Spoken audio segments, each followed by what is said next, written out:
interaccions, la reciprocitat, van tonificant el sistema nerviós autònom de l'altre i el teu, en una mena de dansa i de corregulació.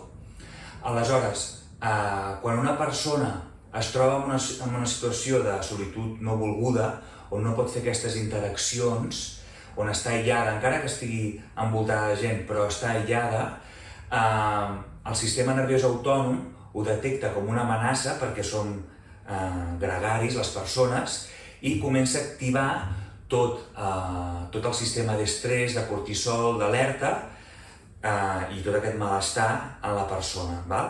I comença a oxidar i a inflamar tot el nostre cos. És a dir, les situacions d'estrès i de solitud no volguda, perllongades en el temps, poden crear danys en el sistema nerviós. La interacció és diferent. També treballa a nivell de sistema nerviós autònom, però quan arriba a un estat de sintonia, d'harmonia relacional, comencem a segregar no cortisol, sinó oxitocina, que automàticament regula els nivells de cortisol, es contrarresten. És a dir, que el cortisol i l'oxitocina són com una balança.